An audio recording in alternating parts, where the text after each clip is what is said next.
No lapel mic today because I'm feeling lazy. Also, I have a bit of a problem. I ordered all this stuff before I went on vacation, and then it all kind of trickled in, and I have no idea what's what. So I kind of said I was gonna unbox this stuff on camera, so I need to figure out what's for this episode and what isn't. Let's see here.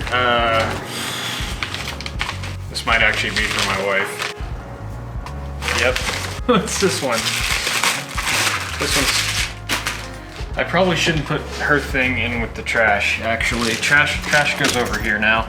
This is for what we're working on today. This is not. This is not.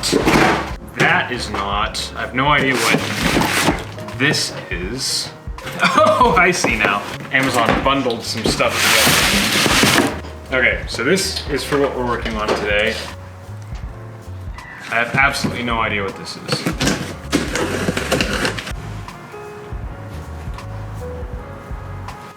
Oh, this is for my wife also. The actual thing we're working on today. It's a Russian nesting doll. Okay, accessories, and then the actual thing is in this box, I guess. Do you know what it is yet? Let's go on a road trip. Yeah, I suppose. Bag should not be collided or crushed. Manuals. Oh, another bag. Also should not be collided or crushed. We're putting a radio in the E46.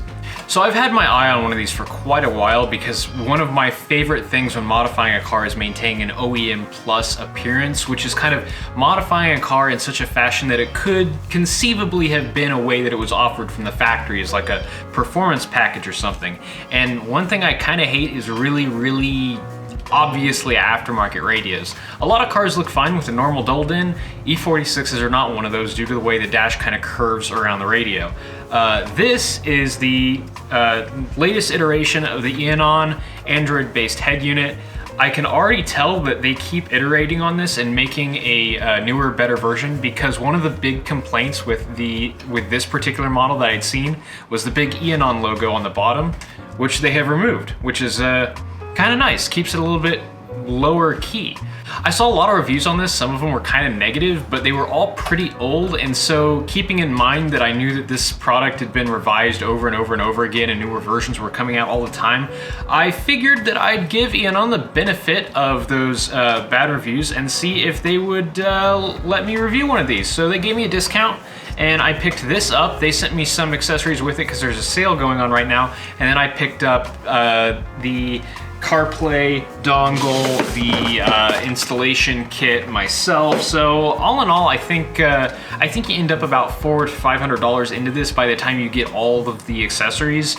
But most of them are completely optional, and I think really all you need to put this into the car is the radio itself and the dash kit, which I have right here. So Chris is here because he's done this before, and we're gonna see if we can get this in the car in 2 hours, because then my wife gets home and she wants to play video games.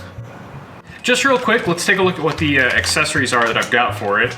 So this is the OBD2 dongle. This just sits in the OBD2 port and lets Torque read your PIDs and stuff. Very important in a BMW where your check engine light is always on. This appears to be a CarPlay dongle, I think. The writing is not super clear on the box. This says digital camera. I think this one is the dash cam. It's USB based instead of, traditional AV, so I think this one is actually legitimately 720p like it says on the box, instead of being, 640 by 480 over a yellow coax cable. And then we also have a camera for backing up, which looks like absolutely no fun to install.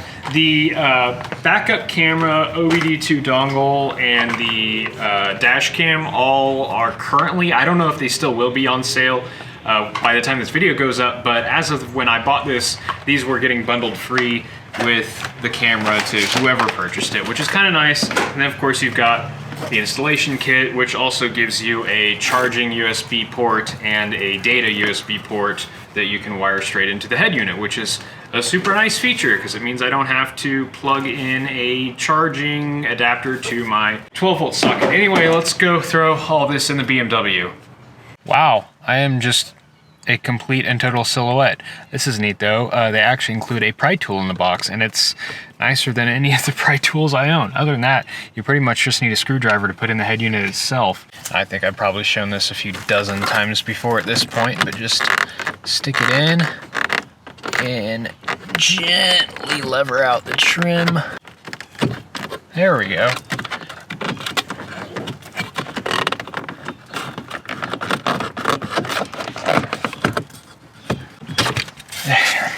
Okay, and the second trim piece comes out super easy.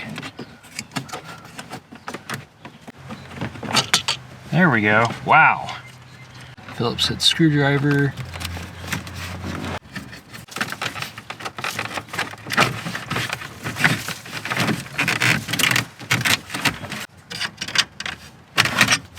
And there we have the radio out. Just that easy. Except it's not that easy because we also have to remove the HVAC unit because this is where the bottom half of the radio is going to go. And to do that, you just pull out. It's a quick disconnect. And there are a few plugs back here. Push it on the top, lever down, out it comes. Unplug, unplug, and there's your thermostat. This guy, pull really hard, and that comes up. And this is so that this frame can come out. 2 screws and that can happen.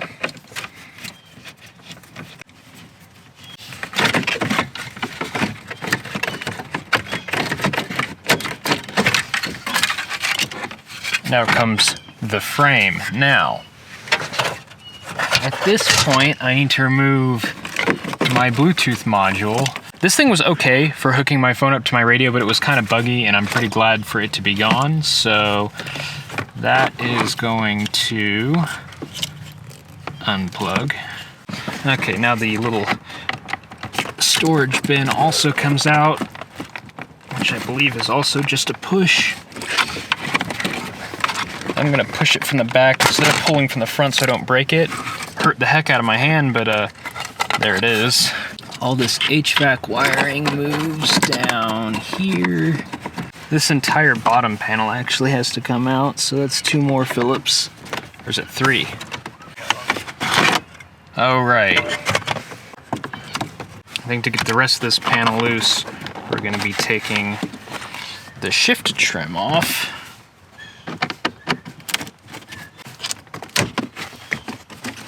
Yep, 2 screws right there.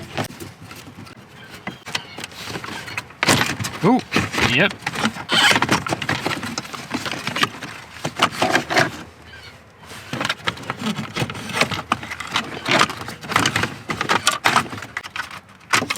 So this is what's on the back of that. It looks like it's a couple of T15s to take out my button module, which is more of a module than I expected.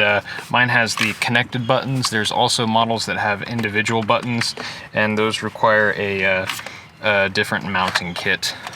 At this point, we have a big hole in the dash, and at this point I have unscrewed my button panel. It was a T10, by the way, so we're going to keep this and put it into my Dynavan dash kit, which is upside down. There we go. Bought this off Amazon, and this is specifically for the single row button style, which I believe is most of the cars sold in the US. This is quickly becoming the bane of my entire existence. Not only was it super difficult to get out, I used vice grips to twist it and then push it out of the old thing. These locking tabs here are not quite right for, well, I should say, this kit is not quite right for these locking tabs. As you can see, the locking tab doesn't quite meet up with this locking piece here, so I'm gonna have to extend that tab this way with a drill bit. So that'll be fun.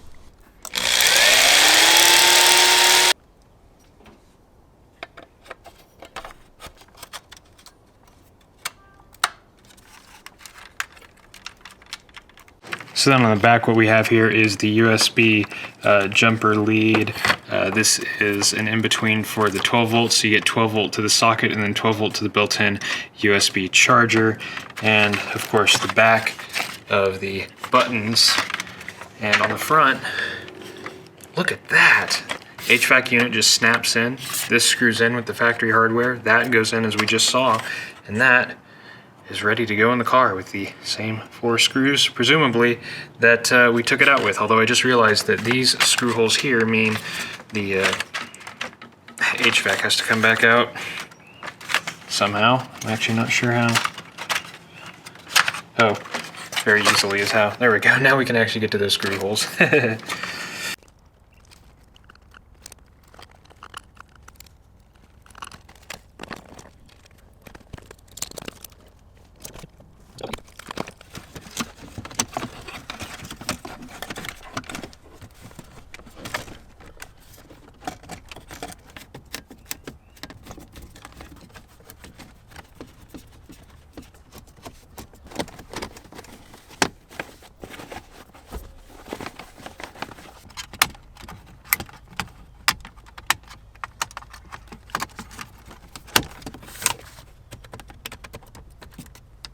So it's a bit of a trope that installation is reverse removal, but really that couldn't have been simpler. Just put screws back where they came from, plug stuff in, and you're good to go. All the plugs go back right where they came from on this, and then this just plugs in once you're done. Screws go up in here, and there we have it. That is our lower console area all done with. And I do like that they give you this little area here. Nice place to stick my phone. So now all that's really left to have the head unit usable is to plug in the base wiring harness and actually stick the head unit in the dash. So I think I'm just going to do that, and then I will get all the accessories in later, just so I can kind of show what a basic installation of this is and get it done before the sun sets. Main wiring harness is plugged in, and the CAN bus adapter. I got my CarPlay Android Auto in line between that USB port there and well, nothing right now since the radio isn't actually plugged in. Now I'm trying to pull the 2 USB cables through into the radio area itself. You can barely see the plug way back there that I'm trying to get, feeding it up above the fuse box. So I'm going to use my long reachy grabby boys to try and get it.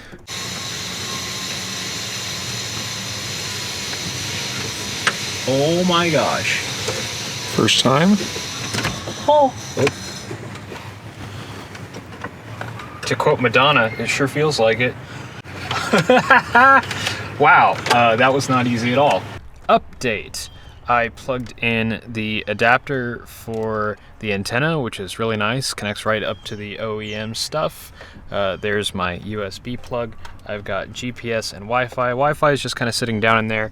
GPS is actually attached to some ducting in there. I figure that's pretty much as effective as it being on top of this plastic, but it's also hidden, so that's nice. Things I'm not going to install right now. I'm not putting in the remote mic that goes in the A-pillar because I'm not entirely sure that it's made for left-hand drive vehicles, first of all, but also I don't want to bother running all that when this has a perfectly decent mic already built into the front of it. And I'm not doing the dash cam or backup camera right now because I don't feel like doing that level of disassembly of my car in this video. I have to go to work tomorrow and I want to have glorious new radio when I do it. So now we just plug all this in and then put the radio right in the dash.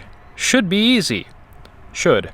Also got to take out these screws on the top. Those hold the CD disc player in one in a shipping position so that it doesn't get messed up. Take these condoms off. And this one is for GPS. The other one is Wi-Fi. Main harness goes right there. The USB ports to the left of it. USB. And the antenna. That's quite a bit of stuff to shove back in here.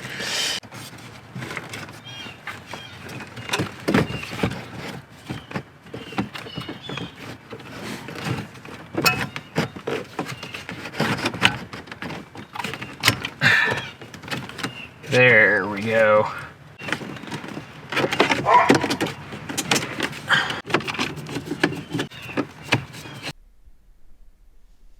And it's in. It really didn't take a whole lot of time. It was actually pretty easy. Just getting the basic radio and the CarPlay adapter, the GPS, and Wi-Fi antennas really didn't take that long. The only issues that I had were with stuff that weren't due to the head unit. It was because of the mounting bracket, which wasn't by EONON. That was by another brand. I also have to mention the instructions.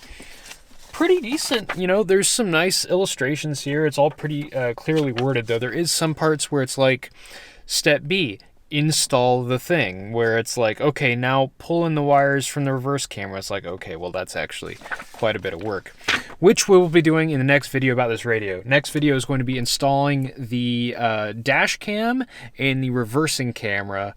And then the third video, after I use this for a while, I'm going to give a thorough review and sort of a feature guide to it. You know, right now, I haven't really had it here long enough to come to any conclusions about it, though I am pretty pleased so far. It does do pretty much what it says it'll do. It is a radio, and it does sound good, and it plays CarPlay or Android Auto right off my phone. Let me just start the car up real quick. And there it is. And I have it booting straight to Android Auto, so I can go to the home screen there, and there you go. Something I forgot to mention. I did plug in the OBD2 reader that it came with, and it seems to kind of be pre-set up in the head unit. I didn't have to actually manually pair it or anything. I just opened up Torque, and it paired, and then I can look at how broken my car is. And I can just go ahead and reset those and then pretend that everything's good for the next 10 miles or so. So there we have it. That significantly modernized the interior of this E46 without looking too blatantly aftermarket. It looks a lot like a factory nav unit, and I love that. Check the links in the description if you want to buy this head unit or any of the accessories that I use to install it. And keep an eye out for upcoming videos about this head unit and my final thoughts on it. Thanks for watching.